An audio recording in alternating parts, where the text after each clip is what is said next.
Que os esquemas são como a lente de um óculos. Se eu tenho um óculos de lente azul, quando eu olhar para os objetos, quando eu olhar para as coisas ao meu redor, eu vou ver as coisas de formas azuladas. Determinados objetos, por exemplo, de cor amarela, quando eu olhar para os objetos de cor amarela com meu óculos de lente azul, eu vou enxergar as coisas esverdeadas, né? Eu vou ver as coisas verdes, que é azul com amarelo dá verde.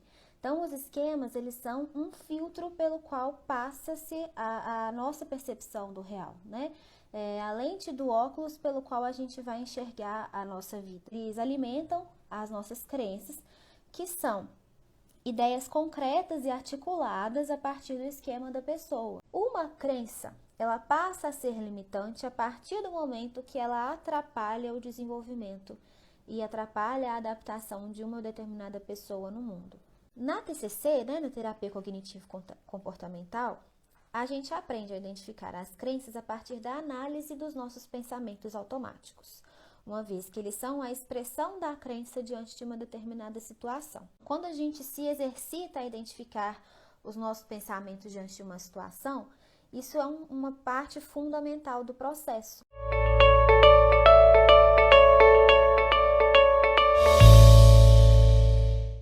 Boa noite a todos.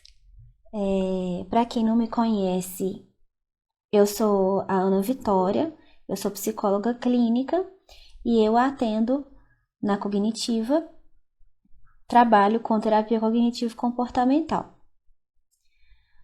Hoje a gente vai falar sobre crenças limitantes, um conceito muito utilizado aí na terapia e muito importante de ser desenvolvido para que a terapia tenha sucesso.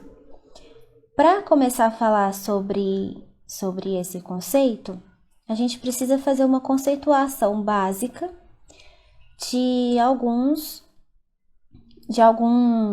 conceitos da TCC, alguns conceitos básicos. Então, eu vou falar de esquema, de crenças e de pensamentos automáticos. Para que a gente consiga entender direitinho o que são crenças limitantes, como identificá-las, né? E como que elas têm impacto aí na nossa vida. Os esquemas, eles são ideias centrais que a pessoa tem sobre si, sobre o mundo, sobre o outro. São ideias assim bem difusas, na verdade, que a pessoa tem sobre si e que são formadas aí desde a precoce vida da pessoa, né? Desde a infância. Então, eles vão sendo formados a partir de situações vivenciadas pelas pessoas e são estruturas abstratas e inconscientes. Como assim?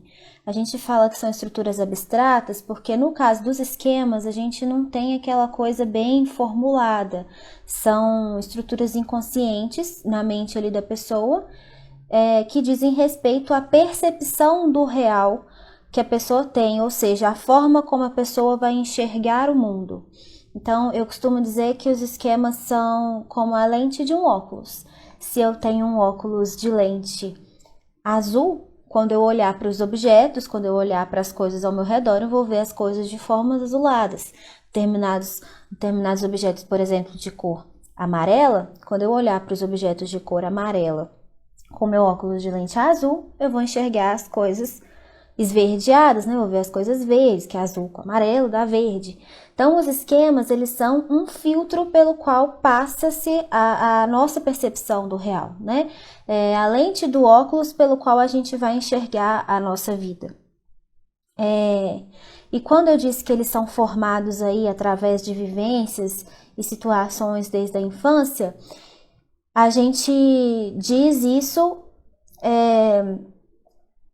a respeito de tudo que aquela pessoa vivenciou na vida dela, que levou ela a formalizar aquele esquema dentro da sua mente. Então, por exemplo, vamos supor que a gente tem uma criança, o Alan gosta muito de dar esse exemplo, né? Vamos ver se a gente tem uma criança que sempre ela é reforçada e encorajada ali pelos pais e pelas pessoas que a rodeiam, né?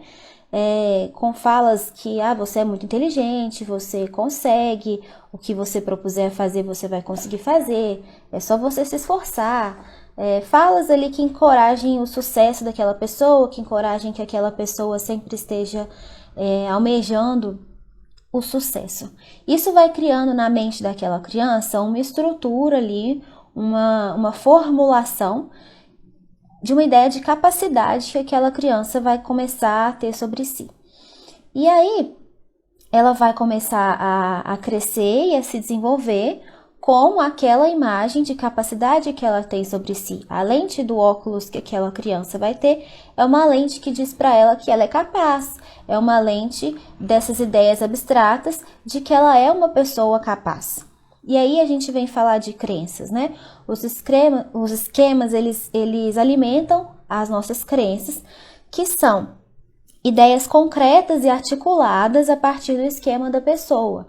Então, enquanto o esquema é uma coisa mais desarticulada, né? A gente não tem ali uma frase propriamente dita. A crença é um pensamento, uma ideia bem concreta que a pessoa tem a partir daquele esquema. Então, nesse exemplo que eu dei, vamos supor essa criança, então, com esse esquema de capacidade, ela pode desenvolver uma crença de que ela é capaz de fazer tudo que ela quiser, por exemplo. Crenças aí que vão se encaixar naquele esquema. Então, as crenças, elas são formadas por regras, atitudes e pressupostos, e são globais, rígidas e super generalizadas a respeito ali da formulação ali do que aquela crença se refere, né? Elas organizam a nossa percepção e definem o comportamento que a gente vai ter diante de determinada situação. Então, uma criança que desenvolve aquele esquema de capacidade, ela vai passar a ter crenças que são alimentadas por esse esquema, então crenças que confirmam, né, que vão expressar esse esquema e essas crenças vão aí determinar como a criança vai enxergar o mundo e vai passar a se comportar, né? Essas crenças, elas vão ser expressas aí e manifestadas através dos pensamentos automáticos, que são aqueles pensamentos rápidos que a gente tem diante de situações, pensamentos que podem tanto ser verdadeiros quanto falsos, né? Tudo vai depender da crença que aquela pessoa tem. Então, revendo o exemplo aí que eu dei, por exemplo, vamos supor que essa criança que sempre recebeu aí reforços das pessoas à sua volta, que sempre escutou que ela era capaz, né? Ela formou aí o seu esquema de capacidade. E aí, ela vivenciando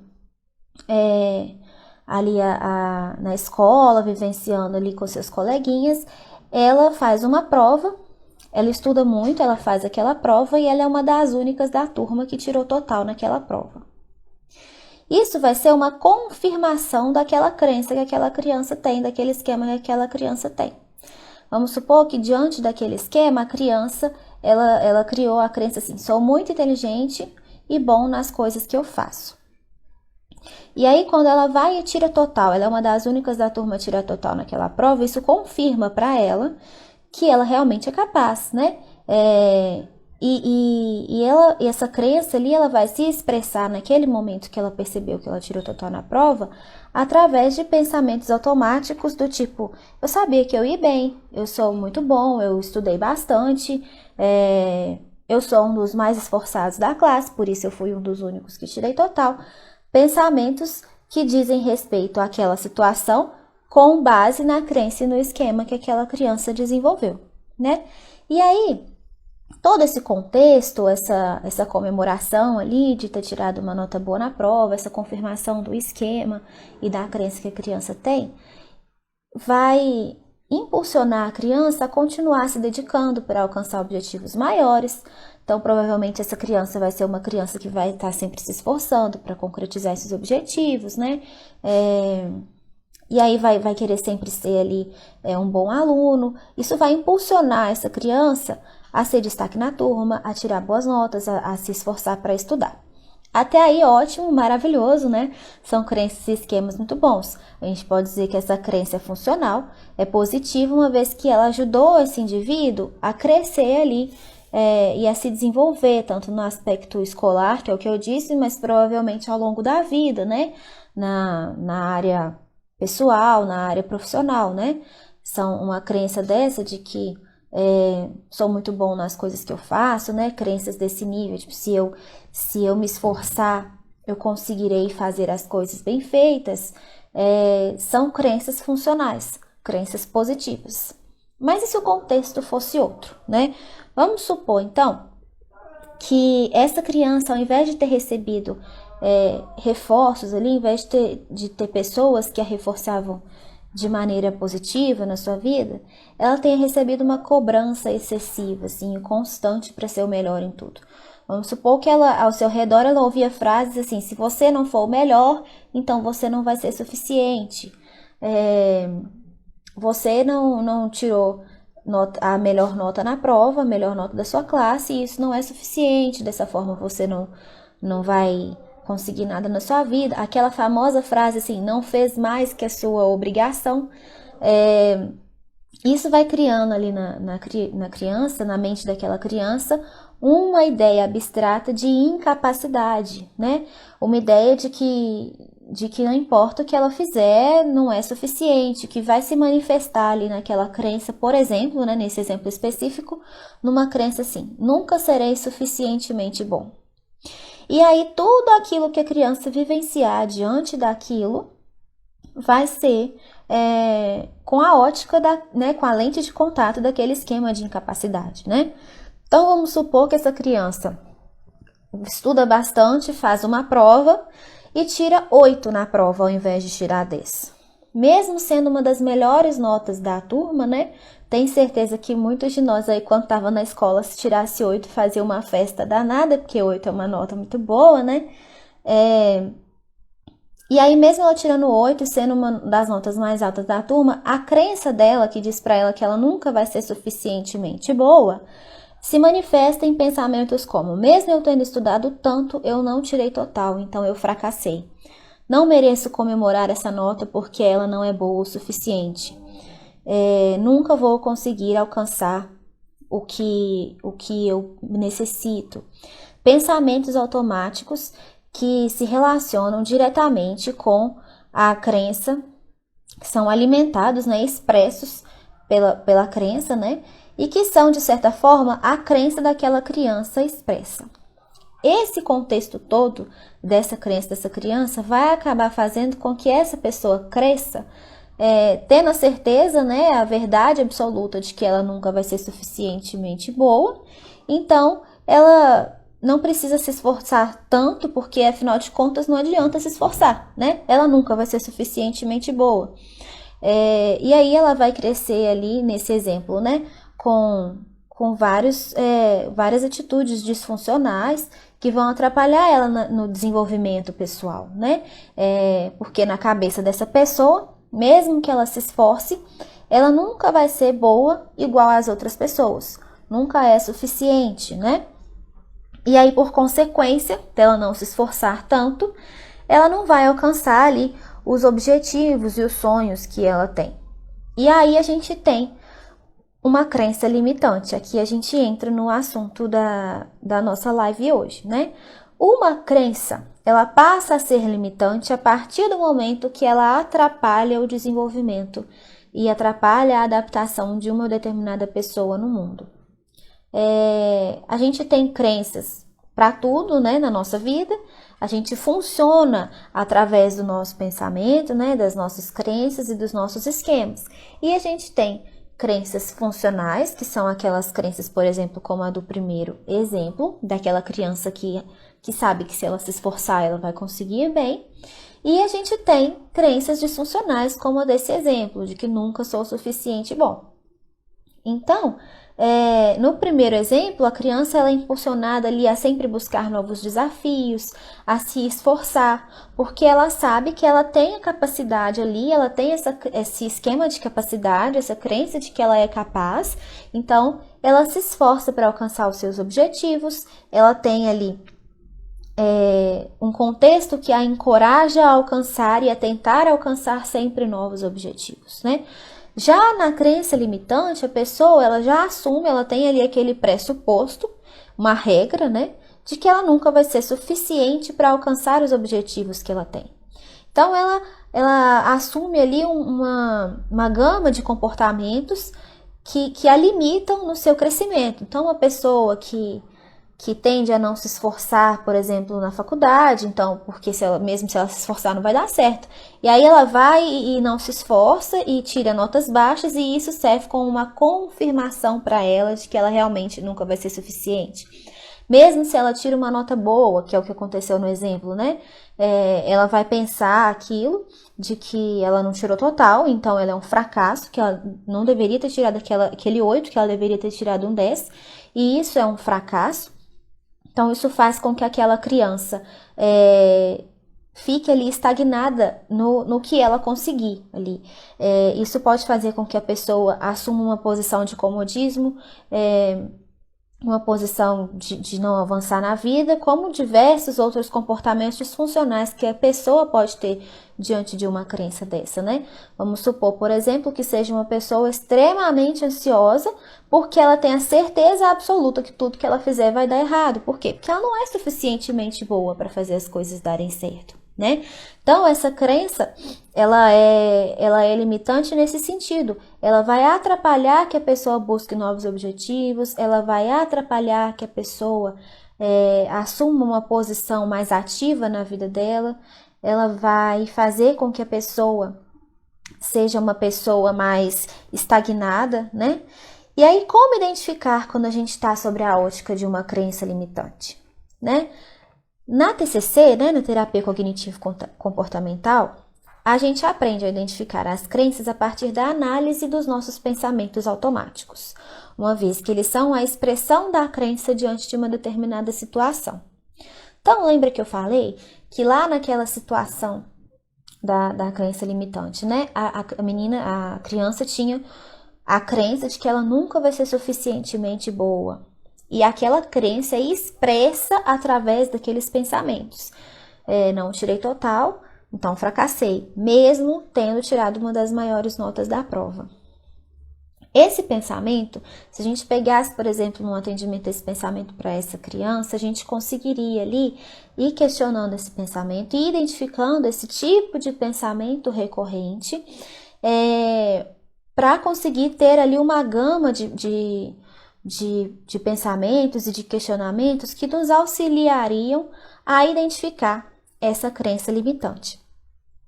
Então, quando a gente se exercita a identificar os nossos pensamentos diante de uma situação, isso é uma parte fundamental do processo.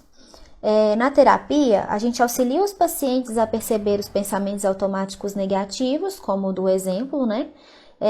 E a gente auxiliaria o paciente a questionar esse pensamento. Por exemplo, assim, por que tirar uma nota 8 significa ser um fracasso para você, né? E aí a gente pegaria ao longo do tempo outros pensamentos. Então, a gente perceber os nossos pensamentos, a gente perceber diante de uma situação assim, eu tive tal pensamento que me diz que eu não consegui ir bem aqui nessa determinada tarefa, porque eu não sou boa, eu não tenho o que eu devo ter, né, para conseguir realizar essa tarefa. E aí a gente vai questionando esses pensamentos, a gente vai apresentando ali perguntas mesmo para aquele pensamento, né, de por que eu estou pensando isso. E uma hora a gente chega na crença, uma hora a gente acaba expressando a nossa crença, não sou suficientemente bom. E aí a gente consegue perceber que aquela crença ela existe ali e ela nos afeta, né? Então, sempre que um pensamento nos limita a um determinado papel, nos impede de seguir em frente ou de obter crescimento pessoal, profissional, ele se coloca para nós como uma verdade absoluta que não é questionável, né? Então, quando você tem esse pensamento assim, não sou suficientemente bom, é um pensamento imperativo, né? É algo que não apresenta viés ali de questionamento, é algo que a gente não consegue questionar. É uma verdade, a pessoa assume aquilo como uma verdade e simplesmente uma verdade, né? que não há questionamento. É como 2 mais 2 é igual a 4. Não há contrafatos, não há argumentos. Aquilo para a pessoa é um fato. Só que acontece que ela está baseando aquela crença, né, aquele pensamento, em algo que não tem relação direta com a realidade, né? Ela está baseando ali no seu esquema, né, que alimenta a crença, que foi criada diante de situações vivenciadas pelaquela pessoa, que fez com que aquela pessoa criasse aquele esquema e aquela crença e automaticamente tivesse esses pensamentos, mas que não necessariamente tem ali uma conexão com o real, né? Então, toda vez que a gente percebe que a gente está diante de um pensamento que é uma verdade absoluta, que nos coloca num papel fixo, que nos impede de crescer e de alcançar novos objetivos, a gente está sobre a ótica de uma crença limitante, né? E identificar essa crença é um processo doloroso, não é fácil, né? São pensamentos que trazem ali uma carga emocional muito forte, muito dolorida, né? Não é fácil, mas é necessário para a mudança, porque a gente só vai conseguir reestruturar o nosso pensamento, a gente vai conseguir mudar essa crença a partir do momento que a gente identificar, né? Quando a gente identificar a crença, aí a gente pode desconstruí-la, questionando, analisando as desvantagens que a manutenção dessa crença tem trazido para a pessoa. Então é muito importante se perguntar, né? Pensar desse jeito tem me ajudado a alcançar meus objetivos, né? Eu tenho um sonho, eu tenho uma meta a alcançar na minha vida. Manter esse tipo de pensamento, pensar desse jeito, vai me ajudar a alcançar esse sonho, vai me ajudar a alcançar esse objetivo, né? Sempre trabalhar aí as vantagens e as desvantagens de se manter esse pensamento, né? E aí, uma vez que a gente tiver identificado e for questionando essa crença, a gente pode aos poucos ir reformulando essa crença para um pensamento mais funcional, né? É um processo em que a gente vai começar a fazer com que a gente passe a enxergar o mundo de forma mais nítida, né? A gente vai dar uma limpada ali na lente do óculos, né? Então a gente poderia trocar essa crença assim de não sou suficientemente bom por uma crença, por um pensamento do tipo assim, me esforçando eu posso ser melhor do que eu sou bom em algumas coisas e não tão bom em outras, e isso é normal. Não significa que é um fracasso, né? Os seres humanos por si só, eles são bons em algumas coisas e ruins em outras. Trabalhando ali a flexibilidade da pessoa. Uma vez que a crença ela se apresenta ali como algo absoluto, como uma verdade absoluta, é imprescindível que a gente trabalhe ali a nossa flexibilidade cognitiva, né? Que é o que a gente diz, assim, da nossa capacidade de se adaptar a novos contextos, né? De se colocar diante das situações com um pouco mais de resiliência e de ir percebendo que a gente consegue modificar a nossa forma de pensar, a nossa forma de viver, né? A nossa forma de se comportar, né? Então, a partir do momento que a gente consegue fazer com que uma pessoa substitua ali a sua crença limitante por uma crença positiva, essa pessoa ela vai automaticamente apresentar comportamentos mais funcionais, sentimentos ali menos dolorosos, né? Porque é algo muito comum, né? A pessoa que ela pensa assim que não é suficientemente bom, que tem esse tipo de pensamento, não tirei total na prova, então eu fracassei, não é simplesmente um pensamento, é um pensamento que vem acompanhado de uma carga emocional, que confirma ali tudo aquilo para aquela pessoa, né? Então, por isso que eu falo que é um processo doloroso, né? De se identificar, mas que é imprescindível se identificar, né? Por isso, gente, façam terapia. E aí, para quem está assistindo, que é psicólogo, que deseja sempre estar aprimorando as técnicas, nós também temos que sempre estar questionando os nossos pensamentos automáticos e as nossas crenças, para que a gente consiga sair das nossas crenças limitantes, né? É muito comum que a gente apresente esse tipo de coisa, né? Esse tipo de crença. Então, a gente trabalhando esses pensamentos e fazendo com que eles sejam questionados, né, e substituindo eles por pensamentos mais funcionais, a gente vai ter uma melhora na qualidade de vida muito grande. A Estela está dizendo aí nos comentários para a gente lembrar do curso, exatamente, para o profissional, aquelas pessoas que desejam conhecer mais sobre o assunto. A Renata e o Alan criaram agora o curso sobre os principais conceitos da TCC, é um curso intensivo que vai auxiliar você a entender esses principais conceitos. Vai falar de crença limitante, vai falar dos outros conceitos que eu estou falando aqui. Já está disponível do Hotmart. O link está lá no perfil aqui da Cognitiva, né? Então, para quem quiser conhecer um pouco mais sobre esses conceitos,